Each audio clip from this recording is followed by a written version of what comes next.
हिंदू हिंसक होता है। आंकड़े निकालें राहुल गांधी, पश्चिम बंगाल में किस तरह से हिंदू घरों को टारगेट करके जलाया गया, हिंदू महिलाओं की इज्जत लूटी गई, हिंदू महिलाओं के साथ बलात्कार किया वेस्ट बंगाल में। पूछते तो महात्मा गांधी की आत्मा से जाके पूछो तो राजघाट पे कि क्या महात्मा गांधी आप हिंसक थे?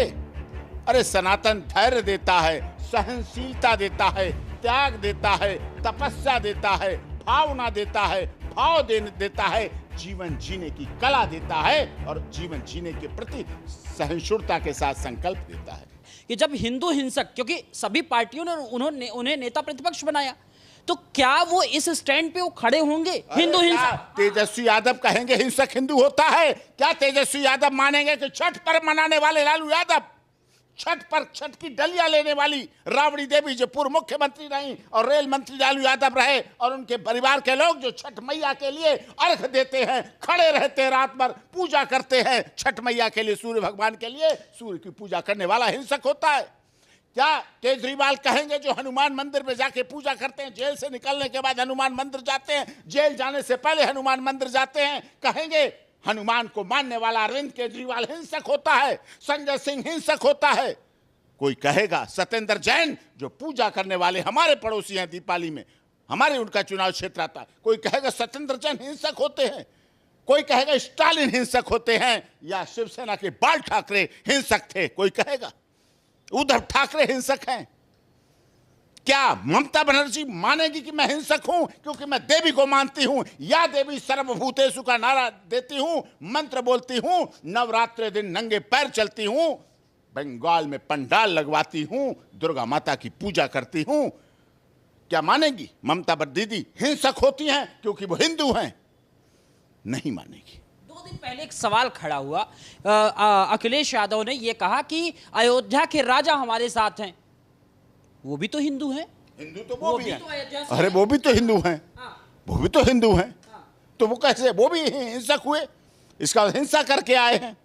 हिंसक का मतलब क्या होता है? या तो हाथों से काटता फाड़ता पीटता है, हिंसा करता है, या शस्त्र से करता है, या अस्त्र से करता है। हिंसक, हिंसा, वायलेंस, नॉन वायलेंस। ये देश अहिंसा का है। इसका मतलब आपने महात्मा गांधी को गाली दी। महात्मा गांधी ने जीवन भर नॉन वायलेंस की वकालत की, अहिंसा की पूजा की, और अहिंसा का नारा महात्मा गांधी ने पूरी दुनिया में पहुंचाया, पूरी दुनिया में लेकर गए नॉन वायलेंस एडवोकेसी की। भारत ने, India is the biggest advocate of non violence in the whole world. UNO में हम बोलते जाके, यूनाइटेड नेशन ऑर्गेनाइजेशन में जाते हैं, हमारे देश के प्रधानमंत्री यूक्रेन और रूस के हिंसक वातावरण को सही करने के लिए बिचौलिए की भूमिका में आते हैं, युद्ध रोकने की बात करते हैं, शांति की बात करते हैं। महात्मा बुद्ध हिंसक थे? महात्मा बुद्ध ने अंगुलीमाल डाकू के जीवन को बदल दिया। जो हिंसक था वो उनका शिष्य हो गया एक दिन में। महात्मा बुद्ध, बिहार की धरती हिंसक है? सूर्य भगवान की पूजा करने वाले हिंसक हैं? जो लोहा, अब्रक, मैग्नीज, खनिज, तांबा, जस्ता, कॉपर हिंसक हैं? डॉक्टर राजेंद्र प्रसाद हिंसक हैं? डॉक्टर भीमराव अंबेडकर हिंसक हैं? इंदिरा गांधी हिंसक हैं? जवाहरलाल नेहरू हिंसक हैं? मोतीलाल नेहरू हिंसक हैं? रामप्रसाद बिस्मिल, रोशन सिंह, अशफाक उल्लाह खां हिंसक हैं? सीता हिंसक थी? सीता, राम, दशरथ, जनक, अयोध्या, नेपाल हिंसक था? पूरा हिंदू राष्ट्र नेपाल रहा। नेपाल हिंसक है? पूरा नेपाल हिंसक है? हिंदू तो शाकाहारी है, सनातन शाकाहारी होता है। वो तो किसी को किंचित मात्र भी दुख पहुंचाना अहिंसा मानता है। अहिंसा की परिभाषा यही है, किसी को किंचित मात्र भी दुख पहुंचाना, शरीर से नहीं आत्मा से भी दुख पहुंचाना हिंसा है। ये हमारे father of nation Mahatma Gandhi कह कर गए थे। ये महात्मा गांधी की बात करते हैं, महात्मा गांधी के सिद्धांतों पर चलने वाली पार्टी की बात करते हैं। पूछते तो महात्मा गांधी की आत्मा से जाके पूछो तो राजघाट पे कि क्या महात्मा गांधी आप हिंसक थे? क्या डॉलमिया, क्या रतन टाटा इस देश की आर्थिक व्यवस्था को ऊपर पहुंचाने वाले हिंसक थे? हिंसक थे ये सब। गणेश, लक्ष्मी, पार्वती, शंकर जी जिनके फोटो दिखा रहे थे वो हिंसक थे।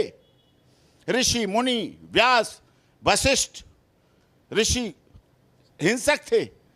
प्राणायाम, व्यायाम, योगा करने वाले हिंसक थे। हमारे देश में सब ये हुए हैं, देश के प्रधानमंत्री हुए, राष्ट्रपति हुए, क्या हिंसक थे? नहीं, ये बहुत गलत कहा गया और बहुत बहुत हल्के में लिया गया।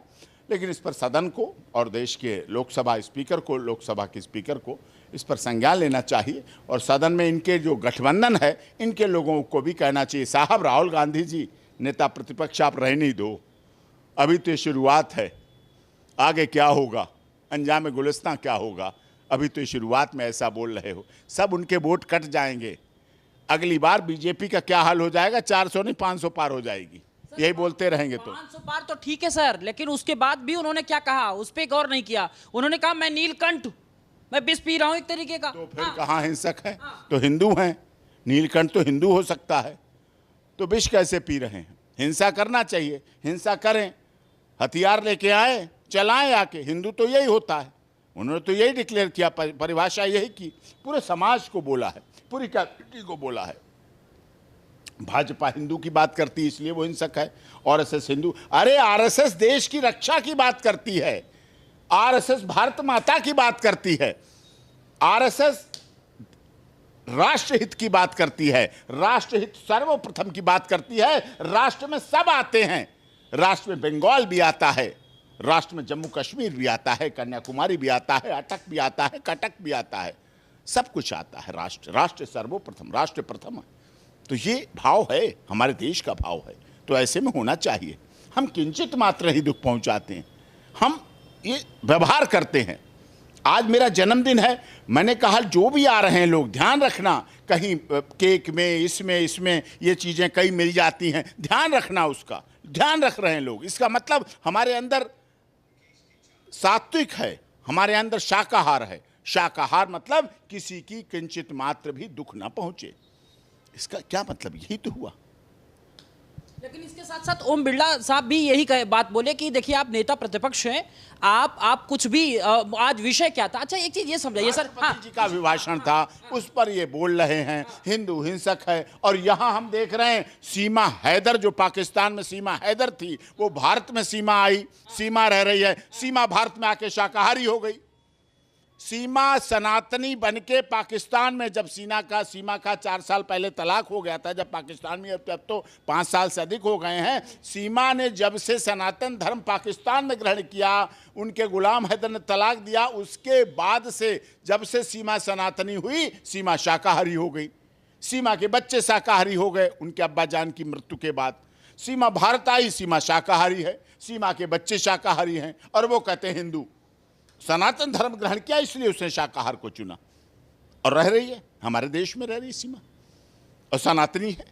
जन्मदिन मना रही है हमारा, आज कई तरह से मनाया, बच्चों ने मनाया, मामा जी कह के बुलाया, और पूरा सनातनी तरीके से मनाया, पूजा भक्ति भाव से मनाया। तो इसे सनातन हिंदू हिंसक हो गया। सीमा को कोई गाली देता रहता है, सीमा कभी गाली नहीं देती, तो हिंसक है ये। अरे सनातन धैर्य देता है, सहनशीलता देता है, त्याग देता है, तपस्या देता है, भावना देता है, भाव देता है, जीवन जीने की कला देता है, और जीवन जीने के प्रति सहिष्णुता के साथ संकल्प देता है। लेकिन सर एक चीज समझाइए हमको, राहुल गांधी खुद संविधान को लेकर चलते हैं, नेता प्रतिपक्ष हैं, बड़ा होता है, कहते हैं कि जो 56 इंच वाला सीना था वो 33 इंच का हो गया, मैं संविधान को झुकने नहीं दूंगा। ये संवैधानिक है क्या? अब उन्होंने तो ये भी बोला, उन्होंने पता क्या बोला, दुखद लगा कि आज मुझे राजनाथ सिंह जी ने नमस्ते किया। बताइए कहने की बात होती है? राजनाथ सिंह जी राजनीति के बड़े कद्दावर नेता, देश के रक्षा मंत्री, ये कहा जा सकता था हम लोगों की नमस्ते हुई, लेकिन राजनाथ सिंह जी ने हमें नमस्ते किया। क्या ये है? बचपना नहीं है ये, बालपन। वो तो कह रहे हैं कि राजनाथ सिंह हमसे नमस्ते करते थे और ये बाकी और नेता नमस्ते करते थे, लेकिन मोदी जी का डर ऐसा है कि कहीं देख ना ले, इसकी वजह से ये सब बंद। अच्छा लगता है उन्हें कराना। उम्र में कौन बड़ा है? राजनाथ सिंह जी बड़े हैं, राहुल गांधी बड़े हैं। राजनाथ सिंह जी बड़े। फिर किसको नमस्ते करना चाहिए? राहुल गांधी जी को सदैव करना चाहिए, पूरे जीवन भर करना चाहिए। जब भी मौका मिले अवसर त्यागना नहीं चाहिए। ये सदाचार है, ये हमारी वेस्टर्न कल्चर में नहीं है। ये वेस्टर्न कल्चर की बात की, किसने किसको गुड मॉर्निंग किया? नो, हमारे भारत में सम्मान होता है उम्र के आधार पर। उम्र के आधार पर रिश्ते चलते हैं। आज भी गांव में चाहिए, नाम से नहीं बोला जाता है, चाचा, ताऊ, काका, मौसा, फूफा ऐसे बोले जाते हैं, नाम नहीं लिए जाते हैं। और वो भी बच्चों से नीचे से अपने प्यार करते हैं। आज भी सम्मान है गांव में, आज भी सम्मान है। लेकिन एक इतना हाईली क्वालिफाइड व्यक्ति क्या कहता, राजनाथ सिंह जी ने हमें, राजनाथ ने हमें नमस्ते किया, बताइए इसका क्या कहने का मतलब है?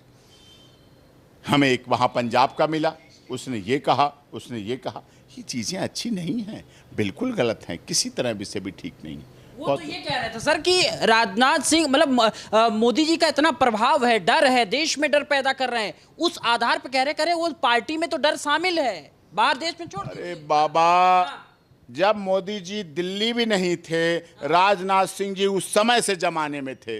आदरणीय राजनाथ सिंह जी, आडवाणी जी, मुरली मनोहर जोशी जी, अटल जी की सरकार में प्रमुख पदों पर थे। अटल जी की सरकार में तब थे जब राजनीति में भी राहुल गांधी नहीं थे। उनकी मां की जब शादी हुई थी राजीव गांधी की सोनिया से, तब भी राजनाथ सिंह जी उत्तर प्रदेश के एमएलए, मंत्री और मुख्यमंत्री थे, तब भी थे। उन्हें अपनी दादी से पूछना चाहिए था कि राजनाथ सिंह जी का क्या कद है राजनीति में। ये होना चाहिए था, ये पूछना चाहिए था। इससे कुछ प्रभाव आपको लगता है सर कि ये से बचपना है, जो मेरे अंदर आशाएं थी प्रतिपक्ष को लेकर राहुल गांधी को, वो धूमिल हो रही है। और मेरी आशाएं, आप सबकी आशाएं थी, सब धूमिल हो रहा है। कि हमें लगा था विपक्ष अच्छा प्रतिपक्ष करेगा काम, लेकिन इन बातों से लगता है कि साहब। मेरा एक आखिरी सवाल सर, जिस तरीके से अब हिंसा और अहिंसा की बात होती है, तो इस पे एक सवाल खड़ा होता है कि अभी पिछले दिनों मतलब कल ही बंगाल में जिस तरीके की हिंसा देखने को मिल रही है, उसको लेकर आपका क्या कहना है? बहुत जबरदस्त हिंसा हो रही है, बहुत तगड़ी हिंसा हो रही है। महिलाएं, संदेश खाली कौन भूल गया है? चुनाव के बाद कार्यकर्ताओं के घर जलाए जाते हैं। हिंदू हिंसक होता है। आंकड़े निकालें राहुल गांधी, पश्चिम बंगाल में किस तरह से हिंदू घरों को टारगेट करके जलाया गया, हिंदू महिलाओं की इज्जत लूटी गई, हिंदू महिलाओं के साथ बलात्कार किया वेस्ट बंगाल में जिस तरह से किया जा रहा है। संदेश खाली तो एक छोटा सा उदाहरण है जिस पर इतना हुआ, लेकिन ऐसे संदेश खाली पश्चिम बंगाल में भरे हुए हैं, ममता दीदी के शासनकाल में भरे हुए। दुख इस बात का है, एक दीदी, एक महिला, एक कर्मठ महिला मानता था मैं, लेकिन आज पश्चिम बंगाल में महिलाओं को सुरक्षा नहीं दे पा रही है। हाल देख रहे हैं आप किस तरह चुनाव के बाद हिंदू टारगेट करके किया। हिंदू, मैं अभी कलकत्ता गया था, अभी कलकत्ता, गंगा सागर सब जगह होके आया था, हाई कोर्ट होके आया, कलकत्ता हाई कोर्ट। वहां लोग कार्यकर्ता इस समय चुनाव के बाद अंडरग्राउंड है, भाजपा के कार्यकर्ता अंडरग्राउंड है, छुपे बैठे हैं, मार दिए जाएंगे, काट दिए जाएंगे, घर जलाए जा रहे हैं, उनके तोड़फोड़ की जा रही है। ये सब सच्चाई है। भाजपा ने अपना प्रतिनिधिमंडल भेजा था, लेकिन कुछ भी नहीं। वो कहते ना, हमने तो चांद सितारों की रातों की तमन्ना की थी, पर हमें स्याह काली रातों के सिवा कुछ न मिला।